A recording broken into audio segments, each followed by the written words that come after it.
ধন্যবাদ রোকন, যোগ দেওয়ার জন্য। আজকে 1 মে শ্রমিক দিবস, এবং আজকের মূল আলোচনাটা রেখেছি নাগরিক এবং রাষ্ট্রের পারস্পরিক দায়বদ্ধতা, কর দেওয়ার প্রেক্ষিতে, কর ব্যবস্থার প্রেক্ষিতে। এবং সেখানে কর বৃদ্ধির প্রয়োজন কেন, কি, নাগরিকের উপরে কেন আরো বেশি কর আরোপ করা হবে, প্রশ্ন মনে জেগেছে। সেই প্রেক্ষিতেই আজকের আলোচনা। মুখ্য উদ্দেশ্য হচ্ছে বোঝার চেষ্টা করা যে এই কর দেয়া নেয়ার ব্যাপারটাতে রাষ্ট্র এবং নাগরিক, তার মাঝে যেটাকে আমরা বলি সরকার, অথবা যে রাষ্ট্রযন্ত্রের কর্মচারীরা যারা আছে তারা কার কর্মচারী, এই বিষয়গুলোকে নিয়ে আলাপ আলোচনা করার উদ্দেশ্যে আজকের আলোচনা। রোকন নর্থ সাউথ বিশ্ববিদ্যালয়ের অধ্যাপক, আমি সাজ্জাদ ইকোনমিক রিসার্চ গ্রুপের সাথে আছি, এবং রোকনও সেখানকার পর্ষদের একজন ডিরেক্টর। আজকের আলোচনায় আমি সরাসরি রোকনকে দুটো প্রশ্ন রাখি। এনবিআর হোক, অর্থ মন্ত্রণালয় হোক, এক পক্ষীয় ভাবে তাদের কর বৃদ্ধির নীতিগুলোকে নানানভাবে পার্সিউ করতে চায়। এখন আরো বেশি বড় আকারে প্রশ্ন জেগেছে যে আমি আমার জীবনের সঞ্চয় যেগুলো করেছি, সেই সঞ্চয়টা আজকে কাগজে কলমে একে সরকারের দৃষ্টিতে বলবে সম্পদ, সেই সম্পদের উপরেও কর আরোপ করবে। সো আজকে আমাদের দেশের যে ক্ষুদ্র সম্পদগুলো গড়ে উঠেছে, সেই সম্পদ থেকেও আমাদেরকে নিঃস্ব করার একটা প্রক্রিয়া চলমান আছে বলে মনে হয়েছে। এই সার্বিক দিকগুলোর সাদামাটা নৈতিক পর্যায়ে এবং দায়বদ্ধতার পর্যায়ে কি মনে হয় রোকনের? আচ্ছা, প্রথম কথা হচ্ছে জনগণ রাষ্ট্রকে ওন করে। তো জনগণ সরকারকে অথবা সরকারি কর্মচারীদেরকে নিয়োগ দিয়েছে জনগণের ভবিষ্যৎকে আরো ভালো করার জন্য। এখন সে কাজকর্ম পরিচালনা করার জন্য তো অর্থটা প্রয়োজন। এজন্য জনগণ কর দিবে। এটা যুক্তিগতভাবে মেনে নেওয়ার তেমন কোনো অন্য কোনো কারণ থাকতে পারে না। তো এখন জনগণের বক্তব্য হচ্ছে জনগণ করটা দিবে, কিন্তু সেই করের মাধ্যমে জনগণের বর্তমান এবং ভবিষ্যতের দায়িত্ব কতটা রাষ্ট্র নিবে। যে ধরেন একজন মানুষ তার পৈতৃক সম্পদ সম্পদ কিছু পেয়েছে, এটা আমাদের ধরে নেওয়া ঠিক হবে না, কারণ অনেকেই পায় না। বরং যেটা হয় যে সে একটা যোগ্যতা তৈরি করেছে, করার পরিপ্রেক্ষিতে সে আয় করা শুরু করেছে, এবং সরকার তখন সেখান থেকে একটা আয়কর নিয়ে নিচ্ছে, এবং সেই আয়করের পরিমাণটা কিন্তু অনেক বেশি, প্রায় 30%। যেমন আমি আমার আয়ের প্রায় 30% আমি গভর্নমেন্ট সরকারকে দিয়ে দিই। তো এটা দিয়ে দেওয়ার পরে আমার হাতে যে অর্থটা থাকে সেটা দ্বারা আমার জীবনটা কোনো মতো চলে যায়, আমার বাচ্চা ছেলে মেয়েদেরকে লেখাপড়া এগুলো দেখার দায়িত্ব করতে করতে আমার টাকাটা শেষ হয়ে যায়। তারপরে দেখা গেল যে আমি যখন রিটায়ার করলাম, তখন আমার রিটায়ারমেন্টের সময় আমার ভরণ পোষণ, আমার বাসস্থান, এটা কে দেখবে? তাহলে যে রাষ্ট্রকে আমার আয় দিয়ে ফাইন্যান্স করলাম, সেই রাষ্ট্র কি আমার এই দুঃসময়ের দায়িত্বটা সেই রাষ্ট্রের নেওয়া উচিত না?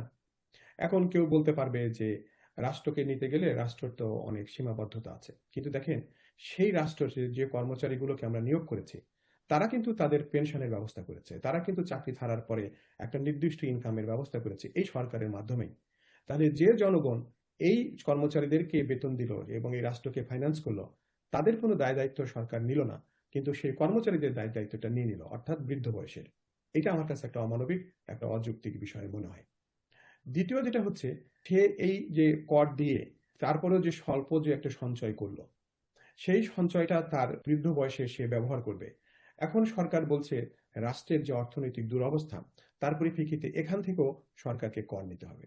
তাহলে আপনি কি করবেন? করদাতার বৃদ্ধ বয়সের দায়িত্বটা তো আপনি নিলেনই না, তার যেটা কোনো সঞ্চয় আছে সেটুকুনো নিয়ে নিলেন। তার কি করলেন? আপনি তাকে নিঃস্ব করে দিলেন, আপনি তাকে পথে বসিয়ে দিলেন। তাহলে এটা কি একটা নৈতিক দায়িত্বর মধ্যে পড়ে? এটা কি একটা অমানবিক কাজ হলো না? এর সাথে আমি আরো একটা জিনিস বলবো। একটা রাষ্ট্র গড়ে ওঠে জনগণের সঞ্চয়ের মাধ্যমে। সেই সঞ্চয়টাকে যদি আপনি তছরূপ করেন, আপনি যদি এভাবে নিয়ে নেন, তাহলে সেই রাষ্ট্রের ভবিষ্যতে গড়ে ওঠার ন্যূনতম যে শক্তি প্রয়োজন, সেটাকেও আপনি নিঃস্ব করে দিলেন। তার অর্থ হচ্ছে এই সরকার পরিচালনার নামে, সরকারি কর্মচারীদেরকে বেতন দেওয়ার নামে আপনি রাষ্ট্রের মধ্যে যে একটা অমানবিক, একটা অসৎ ব্যবস্থা তৈরি করেছেন, তার পরিপ্রেক্ষিতে রাষ্ট্রের ভবিষ্যৎকে আপনি ধ্বংস করে দিচ্ছেন। তো এটা তো কখনো একটা রাষ্ট্র গঠনের কার্যক্রম হতে পারে না। এটা একটা রাষ্ট্রকে ধ্বংস করার কার্যক্রম হয় বলে আমার কাছে মনে হয়।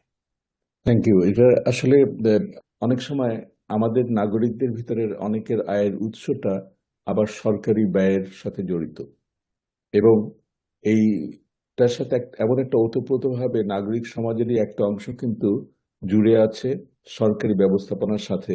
সুতরাং সরকার থাকা মানে তাদেরও উন্নতি হওয়া। কিন্তু যে জায়গাতে সংঘাতটা মনে হয় আসে, যে নাগরিক সমাজের ক্ষুদ্র একটা অংশ বড় আকারের সরকারের অনুদানে হোক, পৃষ্ঠপোষকতায় হোক, তারা নিজেরা নিজেদের আয় বৃদ্ধি করতে পেরেছে বা পারছে। সেটা নানাবিধ ব্যবস্থা দিয়ে, ব্যাংকিং ব্যবস্থা দিয়ে যেমন পায়, তেমনি তারা সরকারি বিভিন্ন প্রকিউরমেন্টের ভিতর দিয়ে পায়, বিভিন্ন প্রকল্প যেগুলো তৈরি হয় সেগুলো থেকে আয় হয়। এবং সেই আয়টা, যাদেরকে আমরা কর্মচারী বলছি, তারা ভাবতে শুরু করে যে তারা মনে হয় নিজেরা পুরো জিনিসটার ভরণ পোষণ করছে, এবং আচ্ছা, সেই এই ভরণ জায়গাটা আমি আপনাকে একটু ইন্টারভিউ করতে চাই। হুম যে মানুষগুলো সরকারের সাথে যোগসাজশে সম্পদ তৈরি করছে, হুম তাদের জন্য কর্পোরেট ট্যাক্সের একটা বিষয় আছে।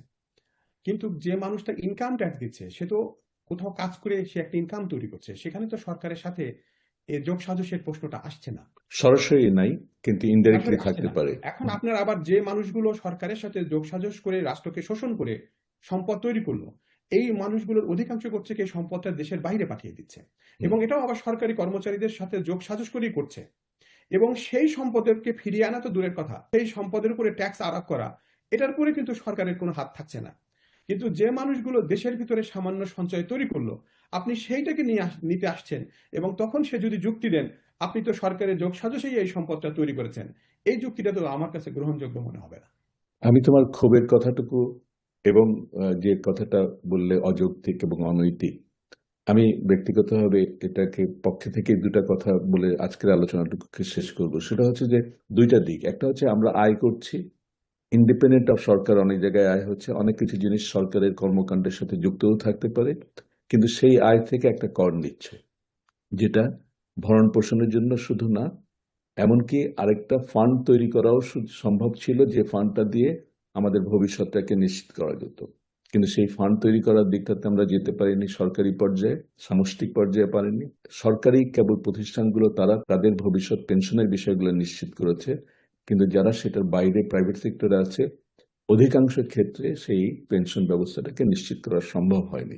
এই ধরনের একটা ব্যবস্থাতে আজকে জনগণের যারা কর্মচারী, সেই কর্মচারীরাই তাদের নিজেদের ভবিষ্যৎকে নিশ্চিত করছে, অথচ তাদেরকে যারা নিয়োগ দিয়েছে, তাদেরকে যারা প্রতিনিয়ত অর্থায়ন করে যাচ্ছে, সেই গ্রুপটার প্রতি তাদের কোনো নজর নেই। সুতরাং আমাদের মানদণ্ড অফ এই ধরনের জিনিসগুলো পর্যালোচনা করা, এবং কোনটা ভালো কোনটা খারাপ, কোন ধরনের পদক্ষেপ নেওয়া যেতে পারে বা পারে না, এই জায়গাটাতে যে কিছু পরিবর্তন আনার দরকার, সেটা কি হতে পারে বলে মনে হয়?